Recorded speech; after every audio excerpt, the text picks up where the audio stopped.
جو اہل اللہ ہوتے ہیں نا وہ تو دینی نعمتوں کو دیکھ کے بھی ڈرتے ہیں کہ یہ کہیں اللہ کی طرف سے ڈھیل تو نہیں ہے. حضرت مولانا الیاس رحمۃ اللہ علیہ جو تبلیغی جماعت کے بانیوں میں سے تھے, ان کے دل میں بڑی فکر تھی کہ جب انگریز نے بر صغیر پر قبضہ کر لیا تو بہت دیہاتوں میں ارتداد پھیل گیا, مرتد ہونا شروع ہو گئے لوگ. یہ بہت فکر میں رہتے تھے کہ یہ مسلمانوں کو ہو کیا رہا ہے. کلمہ لفظ کلمے کا لفظ پڑھنا نہیں جانتے تھے, یعنی اتنی جہالت پھیل رہی تھی. مدارس ختم کر دیے تھے انگریز نے, سارے تباہ و برباد کر دیا تھا مدرسوں کو. تو یہ بہت فکر, یہ راتوں کو اٹھ کے پریشان, نیند اڑ جاتی تھی ان کی کہ بھئی کیا کروں میں. تو بہت کبھی ان کا خیال آتا کہ میں بھی مدرسہ بناؤں. تو پھر یہ سوچتے کہ مدرسے میں تو محدود لوگ آتے ہیں نا, محدود بچے ہوتے ہیں, محدود لوگ ہوتے ہیں. یہ اتنی بڑی قوم جو اتنے لاکھوں لوگ ہیں ہندوستان کے, جس میں پاکستان اور بنگلہ دیش بھی تھا, ان کے ایمان کو کیسے بچایا جائے. نہ پیسے ہیں نہ وسائل ہیں. حکومت برطانیہ کی ہے, وہ تو اسلام کو نہیں پسند کرتا تھا. تو اتنا درد تھا ان کے دل میں. ان کی سوانے میں لکھا ہے کہ راتوں کو نیندیں اڑ جایا کرتی تھی ان کی. ان کے اہل خانہ بتاتے ہیں چہل قدمی کر رہے ہوتے تھے رات کو. تو پوچھتے کیا کہہ رہے ہیں یہ ہمارے یعنی مسلمانوں کا ہوگا کیا, یہ تو سب اسلام سے دور ہو جائیں گے, اس کو کیسے روکا جائے. تو اللہ نے ان کے ذہن میں یہ ترکیب ڈالی کہ بھائی کوئی الگ سے مدرسہ بنانے کی ضرورت نہیں ہے, کوئی انسٹیٹیوٹ بنانے کی. یہ روایتی طریقے ہیں جو صدیوں سے آ رہے ہیں, چلتے رہیں گے. عوام میں کوئی بہت بڑا کام کرنا چاہیے. اور ان کے ذہن میں یہ بات آئی کہ جس چیز پہ انسان کا جان, مال اور وقت لگتا ہے, انسان کے دل میں اسی کی قدر آتی ہے. صحابہ کرام کی جان بھی لگی, مال بھی لگا اور وقت بھی لگا. تو ان کا جان اور مال اور وقت لگاؤ. اور جہادی تحریکیں بھی ناکام ہو چکی تھیں. بہت سے علماء انگریز کے خلاف کھڑے ہوئے. یہ جتنے دیوبند کے علماء ہیں نا, ان میں کوئی ایک بھی ایسا نہیں ہے جس نے انگریز کے خلاف جہاد میں حصہ نہ لیا ہو. یہ انگریزوں, میں نے پرسوں ایک کتاب پڑھی, دی لاسٹ مغل. یہ انگلش میں کتاب ہے, ایک گورے کی, پوری کتاب نہیں, اس کا کچھ حصہ پڑھا. دی لاسٹ مغل, یہ کتاب آپ لوگ ضرور پڑھیں. اس انگریز نے مغلوں کی تاریخ پر ایسی شاندار اور اوتھینٹک کتاب لکھی ہے کہ ہٹو بچوں کر دیا اس نے. کیونکہ اس نے جب کوئی واقعات بیان کیے نا مغل حکومت کے خاتمے کے, تو اس واقعات میں اس نے اس زمانے کے اخباروں کے ٹکڑے بھی پیش کیے ہیں, ان کی تصویریں لے لے کے. یعنی کتنی ایک مستند کتاب لکھی نا اس نے. اس کتاب میں ایک بات لکھی ہے, وہ میں نے اسکرین شاٹ بھی لیا ہوا ہے اس کا اپنے موبائل میں, کبھی موقع ملا تو آپ کو دکھاؤں گا انشاءاللہ. کہ انگریز جب بر صغیر میں آیا تو جو مسلمان حکمران تھے نا, جو مغل بادشاہوں کے جو شہزادے اور شعراء, یہ لوگ پوری رات مشاعرہ کرتے, اور جب فجر کی اذان ہوتی تو یہ سونے کے لیے جا رہے ہوتے تھے. رات بھر کیا چل رہا ہوتا تھا ان کا, یہ فیوچر کی پلاننگ ہو رہی تھی ان کی. رات بھر شعر و شاعری کے پروگرام چلتے, مرزا غالب بھی تشریف فرما ہوتے اس میں, ساری رات شاعری چلتی, اور حکمران صبح سونے کے لیے کہاں جا رہے ہوتے, پھر شہزادے اور یہ جتنے بڑے لوگ ہیں نا, یہ سب سونے کے لیے جا رہے ہوتے تھے. اور انگریز صبح 4 بجے اذان سے پہلے اٹھ کے ایکسرسائز کر رہا ہوتا تھا. نہیں آ رہی بات, میرا خیال ہے. اب آپ مجھے بتاؤ, ایک قوم ساری رات شاعری سنتی ہو, یا پب جی کھیلتی ہو, یا ڈرامے دیکھتی ہو. اب ڈرامے آ گئے, پب جی آ گیا, اب شاعری ختم ہو گئی. شاعری میں تو پھر بھی فائدہ تھا, کم از کم اردو ادب میں تو مہارت ہوتی نا. پب جی میں تو وہ بھی فائدہ نہیں ہے, وہ بھی نہیں ہے. تو ایک قوم جو رات 4 5 5 6 بجے سو رہی ہو, اور دوسری قوم جو 4 بجے اٹھ کے ورزش کر رہی ہو, تو فیوچر کس کے ہاتھ میں آئے گا بتاؤ؟ جو رات بھر شاعری سن کے, ڈرامے دیکھ کے, فلمیں دیکھ کے, پب جی کھیل کے سونے والی قوم ہے, یا وہ جو صبح 4 بجے اٹھ کے اپنے دن کا آغاز شروع انگریز یہ کر رہا تھا. اور خدا کا قانون ہے, جو محنت کرتا ہے اللہ اسے عطا فرماتے ہیں. بغیر محنت کے نہیں ملتا. اگر بغیر محنت کے ملتا نا تو نبی صلی اللہ علیہ وسلم بدر میں تھوڑی آ کے لڑتے. اپنے صحابہ کو یہ تھوڑی کہتے کہ قوت اختیار کرو اور اپنے جسموں کو مضبوط بناؤ, یہ تھوڑی کہتے. آج ہمارے ہاں دیندار لوگ چاہتے ہیں کہ ہم نیک بن کے سارا پروٹوکول حاصل کر لیں. تو صرف نیک بننا کافی نہیں ہے, بلکہ نیک بننے کا حصہ ہے. لیکن میں یہ ایک چیز دیکھ رہا ہوں کہ اس وقت مسلمانوں کا ایک بہت بڑا المیہ ہے پوستی پن. پوستی پن سمجھتے ہیں؟ بولو نا. جو دینداروں میں بھی ہول سیل کے حساب سے سستی, کاہلی, کوئی پلاننگ نہیں, پڑے ہوئے ہیں تو پڑے ہوئے ہیں, پولیس بھی نہیں آ کے ان کو اٹھا پا رہی ہے, سو رہے ہیں تو سو رہے ہیں, نماز کے لیے آ رہے ہوں گے ایسے خرامہ جیسے کسی نے دھکے دے کے نا گھر سے چترول لگا کے نکالا ہے, نہ چلنا جانتے ہیں نہ بیٹھنا, بیٹھا ہوا ادھر ٹیڑھا میڑا, ادھر سے پتہ نہیں سیدھا بیٹھا ہی نہیں جاتا. ہمارے حضرت مفتی رشید احمد صاحب کے سامنے کوئی آ کے ٹیڑھا بیٹھتا تھا نا, اس کو کہتے کمر سیدھی کر کے بیٹھو, ایسے ڈانٹتے تھے اس کو. تو یہ بہت بڑے مسائل ہیں. تو وہ انگریز نے کتاب لکھی ہے, ابھی بھی وہ زندہ ہے گورا, اور بہت اوتھینٹک کتاب ہے ہسٹری پہ. انگریز بعض کام بڑے خاندانی کرتے, چھوڑو بھی ہوتے ہیں, ایسا نہیں ہے کہ سارے صحیح ہوتے ہیں, لیکن اگر ان میں کوئی فیصلہ کر لینا کہ میں نے ریسرچ کرنی ہے تو وہ ریسرچ کا حق ادا کرتا ہے. اس نے اس زمانے کے اخباروں کے ٹکڑے, ان کی تصویریں بھی ڈالی ہیں. تو اس نے یہ لکھا ہے کہ صبح 4 بجے یا 5 بجے جب فجر کی اذانیں ہوتی تھیں تو مغل بادشاہوں کے مشاعرے ختم ہوتے تھے, یہ سونے کے لیے جا رہے ہوتے تھے, اور انگریز صبح 4 بجے اٹھ کے ایکسرسائز کر رہا ہوتا تھا. تو ظاہر ہے پھر حکومت کس کے پاس آنی تھی؟ انہی کے پاس آنی تھی, جو اپنے آپ کو تیار کر رہا ہے مستقبل کے لیے. تو اس میں یہ لکھا ہے کہ انگریزوں کے خلاف جو لڑائیاں ہوئی ہیں نا, اس میں اس انگریز نے علماء دیوبند کے ایک ایک کے نام بیان کیے ہیں. وہ گورا لکھ رہا ہے کہ یہ وہابی تھے اور یہ لڑے. یہ میں اس لیے بتا رہا ہوں آپ کو کہ آج بہت سارے الٹے سیدھے الزامات علماء دیوبند پہ لگائے جاتے ہیں. تو انگریز کے خلاف اگر کوئی میدان میں حقیقی معنوں میں آ کے کھڑا ہوا ہے نا, تو کون کھڑا ہوا ہے؟ یہ وہی جن کو صوفی کہا جاتا ہے, جن کو کہا جاتا ہے یہ بس چٹائیوں پہ بیٹھ کے اللہ اللہ کرنے والے تھے. یہ چٹائیوں پہ بھی بیٹھتے تھے اور میدان جنگ میں گھوڑوں پہ بھی بیٹھتے تھے.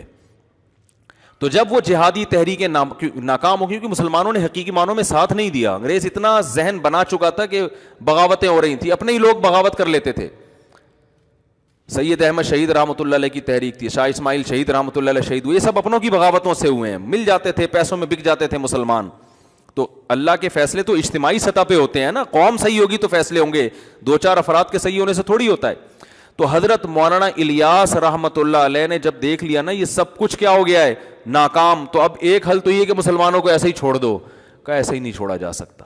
اتنا درد تھا, اتنی فکر تھی, راتوں کو اٹھ کے نیند خراب ہو جاتی تھی. اور ہماری نیند خراب ہوتی ہے, کوئی پیسے نہیں واپس کر رہا, کوئی مسئلہ ہے وہاں, کوئی جو ہے نا, ان کی نیندیں خراب کیوں ہو رہی ہیں کہ بھائی یہ بر صغیر کے مسلمان تو سارے کافر ہو جائیں گے, یہ تو اسلام سے دور ہو جائیں گے. تو دینی مدارس کافی نہیں ہیں اس فتنے کو کنٹرول کرنے کے لیے. وہ اپنا کردار تو ادا کر رہے ہیں مگر یہ کافی نہیں ہے. تو انہوں نے کیا کیا کہ لوگوں سے کہا, جا کے منتیں کی, دیہاتیوں کی, پاؤں پکڑے کہ بھائی کچھ وقت ماحول تبدیل کرو, اللہ کی راہ میں نکلو, کلمہ سیکھ لو, کچھ موٹی موٹی ایمان کی باتیں سیکھ لو. اور اس کا ایسی اللہ نے, چونکہ اخلاص بہت تھا, ایسی برکت دی ہے کہ توقعات سے زیادہ اللہ نے اس کام کو مقبولیت ادا کی. پھر وہ پیش گوئی کیا کرتے تھے کہ ایک دن آئے گا ہماری جماعتیں امریکہ جا رہی ہوں گی. لوگ ہنستے تھے کہ یہ کیسی باتیں کر رہے ہیں, امریکہ جائیں گی جماعتیں, جاپان جائیں گی جماعتیں, پوری دنیا میں ایک تہلکہ. اس وقت اگر تبلیغی اجتماع ایک ہی جگہ ہو جائے نا سب کا, ابھی تو مختلف ٹکڑوں میں ہے نا, تو حج کے بعد دنیا کا سب سے بڑا اجتماع ہے یہ. حالانکہ نہ کوئی انٹرٹینمنٹ ہے, نہ لنگر تقسیم ہو رہا ہے, کچھ ہو رہا ہے, نہ کوئی ایئر کنڈیشن روم ہے, مٹی میں دریوں پہ لوگ بیٹھے ہوئے, اور وہ دریاں بھی اپنے گھر سے لے کر آ رہے ہیں. کمال ہو گیا بھائی. ابھی میں اجتماع میں گیا تھا نا, کراچی اجتماع میں 2-4 بزرگ حضرات سے ملاقات, زیارت کی نیت سے گیا تھا. ہم تو چونکہ بزرگوں کو مانتے ہیں تو ہم سمجھتے ہیں کہ ان کی زیارت کرنے سے فائدہ ہوتا ہے. تو میں گیا وہاں, کچھ تبلیغ کے اکابر تھے, ملاقات کا موقع مل گیا. میں جب ادھر گیا نا تو وہاں 1-2 بزرگوں سے زیارت ہوئی. تو وہاں ہم جب بیٹھے نا کھانا کھانے کے لیے, میں اخلاص بتا رہا ہوں کہ حضرت مولانا الیاس رحمۃ اللہ علیہ کا جو سینے کا درد تھا نا وہ کیسے منتقل ہوا ہے. حالانکہ نہ کوئی اسباب تھے, نہ کوئی وسائل تھے, بل لوگوں کے جا کے منتیں کرتے تھے, کچھ وقت لگاؤ, اپنی جان, اپنا مال, اپنا وقت خرچ کرو. اس کی برکتیں دیکھیں, کیسے ارب پتی کروڑ پتی لوگ جماعت میں نکلے, سارے کام آٹومیٹک ہو رہے ہیں. ڈاکٹر بھی بیٹھے ہوئے ہیں, کوئی فیس نہیں, ٹھیک ہے نا, ہوٹل کھلے ہوئے ہیں, کوئی پروفٹ نہیں ہے, سب فی سبیل اللہ, ہر آدمی فی سبیل اللہ. تو میں جب وہاں گیا تو ایک وہاں کوئی پرانے تھے, انہوں نے مجھے کھانا دیگ پہ بیٹھے ہوئے تھے, وہ دیگیں کھلا رہے تھے نا, ہم بھی گھننے بن کے بیٹھ گئے وہاں پہ, ہمیں بھی خیر کھلایا انہوں نے, پھر ہی پھوڑ کا کون چھوڑتا ہے بھائی. تو میں نے کہا یار یہ دیکھ پہ کون بیٹھا ہوا ہے؟ تو انہوں نے بتایا یہ کتنی فیکٹریوں کے مالک ہیں، یہ کتنے کروڑ پتی آدمی ہیں، اور دیکھو کیسے اپنے آپ کو کیا کر دیا. مجھے تو کوئی دیکھ پہ بٹھائے میں تو کم از کم نہیں بیٹھوں گا، میں کھا لوں گا. یہ دیکھ پہ مجھے کوئی تصویر کھینچ کے ڈال دے گا مفتی صاحب کا بزنس ہے، کس کا؟ دیکھوں کا. عجیب سا لگ رہا ہوتا ہے نا آدمی. میں بکری کے ساتھ تصویر کھنچوانے کے لیے تیار ہوں، بریانی یا قورمے کی دیکھ کے ساتھ مجھے تصویر کھنچواتے ہوئے بڑی شرم آتی ہے، کیونکہ ایسا لگے گا ان کا کیا ہے، یہ دیکھوں کا کام کر رہے ہیں. ہمیں تو بھائی شرم آتی ہے، ہم تو نہیں بیٹھ سکتے، لیکن ان کا جگر ہے کہ نہیں ہے. دیکھو ایک کوئی دیکھے کوئی کسی کا بزنس ہے وہ تو بیٹھ جائے گا نا، لیکن اگر کسی کا بزنس بہت اونچے لیول کا ہو، اس کو دیکھ پہ بیٹھتے ہوئے شرم آئے گی. وہ تو کہے گا میں دیکھ کو آرڈر تو کر دوں گا، لیکن میں دیگوں میں کھانا بانٹوں گا نہیں، اتنی نہیں ہو رہی. ہاں بس آرڈر، جیسے ہم بھی کبھی کبھار کسی کو کھلانا ہوتا ہے، دیکھ کو آرڈر کر دیا، بھائی ادھر ہی بانٹ بوٹ کے آ جاؤ. دیکھ پہ بیٹھتے ہوئے انسان کو شرم آتی ہے. میں نے دیکھا یار دیکھ پہ بیٹھ کے کیا کر رہے ہیں، اور ایک نہیں ہے، لاکھ ہزاروں لوگ تبلیغ میں جڑے ہوئے ہیں، ان کی کروڑوں روپے کی آمدن ہے، درجنوں فیکٹریاں، ایسا اپنے آپ کو مٹی میں ملایا ہوا ہے، خاک میں ملایا ہوا ہے. غریب سے غریب آدمی کے پاؤں پکڑ پکڑ کے اس کو اللہ کی راہ میں نکال رہے ہیں، جس سے کوئی لینا دینا نہیں ہے. تو جب یہ میں اصل بتا رہا تھا، کام جب شروع ہوا نا تبلیغ کا تو بہت پھیلنا شروع ہو گیا. حضرت مفتی محمد شفیع صاحب رحمۃ اللہ علیہ ایک دفعہ گئے حضرت مولانا الیاس رحمۃ اللہ علیہ کی عیادت کے لیے، بیمار ہو گئے تھے. تو حضرت مولانا الیاس رحمۃ اللہ علیہ نے فرمایا، جو میں اصل استدراج سمجھانا چاہ رہا تھا کہ بے دین میں اور دینداروں میں کیا فرق ہوتا ہے، کہ بے دین آدمی کو گناہ کر رہا ہے، عیاشی کر رہا ہے، اور اس کو نعمتیں مل رہی ہیں تو سمجھتا ہے کہ کیا یہ سب صحیح ہو رہا ہے بھائی. اور جو اہل اللہ ہوتے ہیں وہ تقوی اختیار کرتے ہیں، اور ان کو عیاشی نہیں بلکہ ان کے دین کے کام میں برکت ہو رہی ہے، تو وہ سمجھ رہے ہوتے ہیں شاید اللہ کی طرف سے ڈھیل نہ ہو، کہیں ایسا نہ ہو اللہ ناراض ہو اور اللہ نے کہا چلو ابھی کام کو پھیلنے دیتا ہوں. تو حضرت مولانا الیاس رحمۃ اللہ علیہ بیمار تھے. حضرت مفتی محمد شفیع صاحب رحمہ اللہ تعالی نے ان کے پاس گئے، تو حضرت مولانا الیاس رحمۃ اللہ نے فرمایا کہ تبلیغ کا کام اتنا پھیلتا جا رہا ہے، مجھے ڈر ہے کہ یہ اللہ کی طرف سے ڈھیل نہ ہو. آپ اندازہ لگاؤ کہ ایسا نہ ہو کہ اللہ ہم سے ناراض ہو اور اللہ وقتی طور پہ ترقی دے رہا ہو ہم کو، کہ چلو فی الحال تم جو کام لے کے چلے تھے میں اس کو پھیلا رہا ہوں، لیکن اندر سے اللہ کیا ہو، ناراض ہو، اور آخر میں ہمیں کہیں پکڑ نہ لے. تو حضرت مفتی محمد شفیع صاحب تھے مفتی، حقیقی مفتی. ایسے نہیں کہ آج پتھر اٹھاؤ تو کیا نکلتا ہے، ہر پاگل سے پاگل کیا بنا ہوا ہے، مفتی بنا ہوا ہے. اتنا سستا لفظ ہو گیا ہے نا کہ میں کہتا ہوں کسی کو کچھ نہیں آتا تو مفتی لگا دو اس کے نام کے ساتھ. جن چڑیل بھوت بھگانے والے بھی کیا ہیں، مفتی. استخارے نکال کے لوگوں کو الو بنانے والے بھی کیا ہیں. آج مجھے کسی نے بتایا امریکہ میں ایک صاحب استخارہ نکال کے بتا رہے ہیں اور کہ یہ کر لو یہ نہیں کر لو. میں نے، اور وہ مفتی بھی ہیں، میں نے کہا جیسے دن اور رات جمع نہیں ہو سکتے نا، مفتی اور استخارہ جمع.